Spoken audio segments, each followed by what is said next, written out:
Fala, juventude! Seja bem-vindo ao canal Jovens Curados para Curar. Hoje é segunda-feira e nós estamos aqui mais uma vez para dar continuidade à nossa maratona do fim dos tempos, para que você possa entender os sinais que vão acontecer na vinda do Senhor, o que está já acontecendo. Ricardo, mas eu tenho visto isso, eu tenho visto aquilo, será que está dentro daquilo que a palavra de Deus diz? Então aqui nós estamos aprendendo as 3 perguntas que os discípulos fizeram para Jesus e estamos entendendo a resposta de Jesus também como 3 perguntas. Amém? Que perguntas são essas? Eles vieram e perguntaram: Senhor, diz-me quando sucederão estas coisas?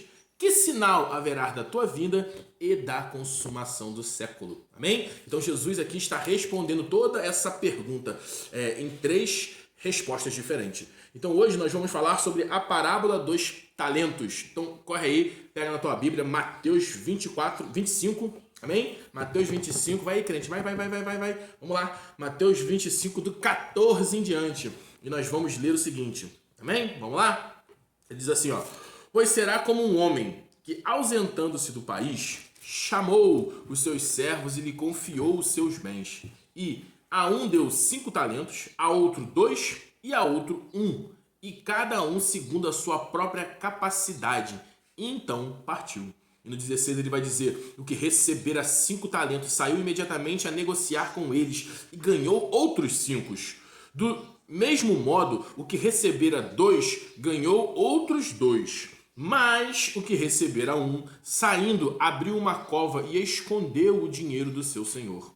Depois de muito tempo, voltou o senhor daquele servo e ajustou contas com eles. E no 20 diz: então, aproximando-se o que recebera 5 talentos, entregou outros 5, dizendo: Senhor, confiaste 5 talentos, e eis aqui outros 5 talentos que ganhei. E no 21 a palavra de Deus vai dizer aquela santa e gloriosa frase: disse-lhe o Senhor: muito bem, servo bom e fiel. Foste fiel no pouco, e sobre o muito te colocarei. Entra para o descanso do teu Senhor. E no 22 ele diz: e aproximando-se também o que recebera 2 talentos, disse: Senhor, 2 talentos me confiaste, aqui tem outros 2 que ganhei. E no 23 ele diz a mesma frase: servo bom e fiel, foste fiel no pouco, e sobre o muito te colocarei. Entra para o descanso do teu Senhor. Mas no 24, chegando por fim, o que recebera 1 talento disse: Senhor, sabendo que és homem severo, que ceifa onde não semeaste e ajuntas onde não espalhastes, receoso, escondi na terra o teu talento. E aqui está o que é seu. E no 26 ele diz: respondeu, porém, o Senhor: servo mau e negligente, sabias que ceifo onde não semeio e ajunto onde não espalhei? Cumpria, portanto, que entregasse o seu dinheiro aos banqueiros, e eu, ao voltar, receberia com juros o que é meu. E no 28 ele vai dizer: tirai-lhe, pois, o talento e dai-o ao que tem 10. Grava isso aí. Ele tirou o talento daquele e deu o que tinha mais. E no 29 ele vai dizer: porque a todo o que tem se lhe dará, e terá em abundância, mas ao que não tem, até o que tem lhe será tirado. E no 30 ele termina dizendo: e o servo inútil, lançai-o para fora nas trevas, e ali haverá choro e ranger de dentes. Aleluia! Glória a Jesus. Gente, aqui vamos começar a entender isso aqui. Jesus, ele está falando da condição, amém, da igreja para se encontrar com ele naquele grande dia. Todas essas parábolas que o Senhor Jesus está nos falando, ele está mostrando o comportamento que a sua igreja tem que ter para se preparar para aquele grande dia. Que grande dia é esse? O dia em que nós encontraremos o Senhor, o dia que nós estaremos com ele na glória. Mas até que esse dia chegue, a igreja ela tem que fazer o seu papel, a igreja tem que cumprir o seu papel. Então, o que a palavra de Deus vai dizendo? Que esse Senhor, ele entregou talentos na mão de cada um. E aqui eu aprendo o seguinte: no corpo de Cristo, que é a igreja, que são os membros, todos nós, amém? Todos nós temos pelo menos um talento. Não vai achando você aí, jovem, que você tá no ministério do canto, amém? Que o teu talento tá lá no canto, é ficar no canto, porque eu tô aqui no canto e eu não canto, e eu fico aqui sem fazer nada. Não, Jesus ele disse, para um deu 5, para outro deu 2 e para outro deu 1, de acordo com a capacidade de cada um. Então aqui a gente aprende que Deus ele não vai dar nada a mais para você que você não possa suportar. Então aprenda e entenda essas verdades. Você que foi chamado para uma nova vida com Cristo Jesus, você tem um talento, tem um dom na sua vida e você precisa trabalhar esse dom. Aqui quando diz que o que tinha 5 saiu para granjear outros 5, significa o quê? Aquilo que Deus confiou na vida dele, de acordo com a sua capacidade, vai ser o que o Senhor depois vai cobrar. E aqui entramos no segundo ponto. Deus ele vai cobrar de mim e de você aquilo que ele nos confiou. Amém? Então, não importa se você foi chamado com 5 anos de idade ou se você foi chamado com 70, 80, 90, 100. O Senhor não está interessado na quantidade do tempo. Mas sim, pega isso aí no teu espírito. Mas sim se você tem cumprido o seu chamado a partir daquele momento. Porque teve pessoas que foram chamadas para serem mãe de homens e mulheres que se tornariam grandes homens e mulheres de Deus. Existem pessoas que foram chamadas para poder auxiliar aquela pessoa, aquele ambiente. E se você cumprir aquilo da melhor forma possível, se você cumprir isso da melhor forma possível, você será recompensado. Porque a sua função, de repente, era estar naquela família, servindo aquela família, mas anunciando o evangelho com uma palavra de Deus na vida daquele homem, daquela mulher. Você precisa entender o seu chamado, porque o talento já foi confiado na sua mão. Ricardo, como que eu descubro o meu talento? Você descobre o seu talento botando a mão na massa. Essa é a melhor explicação que eu tenho para te dar. Por quê? Porque se você aceitar Jesus e você se fechar, não, eu só vou para a igreja, né? Ficar sentadinho no banco, porque ali no banquinho eu vou ficar ali ouvindo, e dali eu vou para minha casa, e eu só entrego meu dízimo, e eu não faço mais nada do que isso, e eu dou a paz pro Senhor, pro irmão, pro da rua e pro vizinho, não, mas eu dou pro irmão e dou a paz do Senhor. Você está, meu amigo, escondendo o seu talento, da mesma forma como esse outro servo fez. Aqui o Senhor Jesus traz duas verdades para a nossa vida, que vai ter pessoas que vão trabalhar com o que foi confiado a Deus e outras que por medo vão esconder aquilo que Deus te deu. Então não permita que o medo te paralise, não permita que a insegurança, as aflições desse mundo, elas venham te paralisar. Entendeu? Você precisa ser um jovem proativo para frente, que vai estar caminhando com o Senhor, fazendo parte do grupo, esteja junto com o corpo que é a igreja, para que você possa trabalhar o que você ganhou. E aqui eu demorei a entender essas verdades aqui, mas o Senhor uma vez me explicou. Quando o servo vem falar, Senhor, eu fiquei com medo, né, de perder o que era seu, guardei, não fiz nada, enterrei. A palavra de Deus diz que esse Senhor ele vai falar assim, ó, por que você não entregou o seu dinheiro aos banqueiros? E quando eu voltasse, eu receberia o que é meu.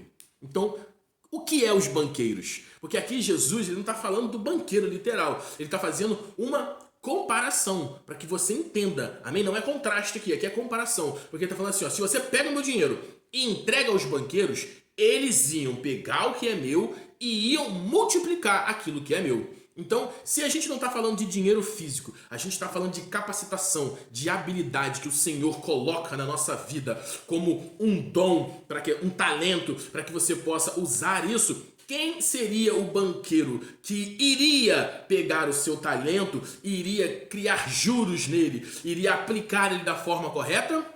A igreja. A igreja do Senhor é esse banco. Porque lá em Efésios 4, a palavra de Deus vai dizer que Jesus, quando ele subiu, ele deixou para a igreja apóstolos, profetas, evangelistas, pastores e mestres. 5 ministérios. E depois ele vai dizer que qual é a função desse ministério? Para capacitar a igreja. Os 5 ministérios, eles servem para poder capacitar o corpo de Cristo Jesus. Mas Ricardo, esse negócio ainda está valendo? Vamos ver isso aí rapidinho então, para a gente entender melhor. Que eu quero te dizer que esses ministérios, eles ainda valem até hoje. Amém? Os ministérios ainda valem. Por que ainda até vale? Vamos entender essa verdade aí. Vai lá, Efésios capítulo 4. A gente vai ler A palavra de Deus vai dizer assim, ó. Vamos ler do 9 em diante para ficar legal. Ele diz assim, olha, Jesus, quando ele subiu às alturas, levou cativo o cativeiro e concedeu dons aos homens. Amém? Esse aqui é os talentos. E ele vai dizer logo depois, ora, que quer dizer subiu, se não também havia descido até as regiões inferiores da terra? E no 10 ele diz, aquele que desceu é também o mesmo que subiu acima de todo o céu para encher todas as coisas. E ele mesmo concedeu uns para apóstolos, outros para profetas, para evangelistas, pastores e mestres. E no 12 ele diz, qual o propósito disso? Com vista ao aperfeiçoamento dos santos, para o desempenho do seu serviço, para a edificação do corpo de Cristo. Ricardo, mas isso é para hoje? Vai no 13, e ele diz, até que, sempre quando você lê na Bíblia essa palavra, até que, significa prazo de validade. Então, até quando esses ministérios servem? Até que todos cheguem à unidade da fé, ao pleno conhecimento de Filho de Deus, à perfeita varonilidade, à medida da estatura, da plenitude de Cristo Jesus. E eu te pergunto, você já chegou à perfeita varonilidade, ao status de corpo de glória? Então, se você, meu amigo, ainda não chegou, esses 5 ministérios ainda estão valendo. Ele ainda valem para edificar a igreja. E é esses ministérios, é a igreja do Senhor que vai te ajudar para que você possa trabalhar com esse talento, para que esse talento não fique guardado na terra. Então, quando Jesus diz que esse talento teria que ser levado aos banqueiros, ele está falando, você tem que pegar aquilo que eu depositei em você e ir para a igreja por corpo de Cristo, porque em Salmos vai dizer, Salmo 133 diz, como é bom e agradável que os irmãos vivam em união. Paulo, quando escreve uma das suas cartas, ele diz que nós não devemos de congregar, como é de costume de alguns outros crentes que andam fazendo por aí, porque acham que não precisam de Santa Ceia, porque acham que não precisam estar ali no corpo, porque tá muito perigoso para pegar o ônibus para ir para a igreja, porque tá com medo disso, a condução é ruim, aquilo é outro. Ei, meu amigo, para de arrumar desculpa, para de querer deixar a sua carne voltar a te controlar. Você que deve subjugar ela, é você que tem que colocar ela no seu lugar. É o Senhor que te guarda, é o Senhor que te protege, é Ele que te abre as portas. Então entenda essas verdades. Para quê? Para que você pegue esse seu talento e esteja perto de outras pessoas que vão poder te ajudar. Aí, cara, esse teu talento aqui pode ser usado nessa área. Cara, você fala muito bem, né? Pregando, anunciando, ou se você... Cara, você tem um ministério de intercessão. Olha como você ora. Você quando ajoelha aí no canto, mesmo quietinho, a gente tá vendo você. Então esse é o papel da igreja, ajudar a você trabalhar o seu talento, porque se você não fizer isso, se você achar que não precisa da igreja para nada, meu amigo, e que você, só porque já entrou pro time de Deus, você está salvo e você guardar aquilo que Deus já confiou a você, ou pior, se você já está no ministério e você tem abandonado aquilo que o Senhor te deu, se você já é músico, se você já prega, se você já serve, se você já mexe em alguma área do ministério para trazer edificação para o corpo de Cristo, e você tem se entristecido com as coisas desse mundo e você tem olhado para o homem de vez olhar para Jesus e isso te fez abandonar aquilo que você já começou, a palavra de Deus diz que o Senhor não se agrada disso e ele diz para esse servo inútil, ele será lançado fora nas trevas e ali haverá choro e ranger de dentes. O que é o choro e o ranger de dentes? É uma forma de Deus mostrar que você vai estar em trevas, que você vai ser jogado no lago do fogo do enxofre e você não terá salvação, porque naquele grande dia você não irá ser salvo porque você é bom, porque você pagou as suas contas e porque você foi honesto. Você irá ser salvo porque o sangue de Cristo te cobriu e porque você foi obediente à sua palavra. Salvação requer obediência e santificação. E eu te pergunto, você tem obedecido ao Senhor? Amém? Então que essas verdades, juventude, estejam diante dos vossos olhos para que você se alegre e não se entristeça, porque o desejo do Senhor é te tirar dessa zona de conforto, é te tirar dessa posição onde você está, para te colocar de novo no caminho correto, ou te colocar em lugares altos. Ricardo, mas eu estou bem, a minha fé está bem, eu estou avivado, eu estou aleluiado contigo, glória a Deus, aleluia! Mas eu creio que ela pode melhorar. Eu creio que você pode entrar em um ambiente melhor, onde você vai agora ser mais motivado, mais direcionado, porque a palavra de Deus diz em 2 Coríntios 3 que é de glória em glória que o Espírito Santo nos transforma. E eu profetizo, juventude, isso na sua vida, em nome de Jesus. Pai, eu abençoo esse jovem, essa jovem que tem ouvido essa palavra, Senhor, todas as manhãs, para que ele possa ser edificado. E não importa o momento que você esteja recebendo, porque a palavra de Deus ela é atemporal. Não importa se é agora, se é daqui a 10, 20, 30, 40 anos. A palavra de Deus está chegando de confronto ao seu coração, porque ela se renova a cada manhã. Então eu quero te dizer, jovem, corra para Jesus, busque Ele, porque próximo está a vinda do Senhor. E o Senhor vai buscar uma igreja santa, preparada, para que possa morar com Ele no céu. E eu profetizo que você será um desses jovens, em nome de Jesus.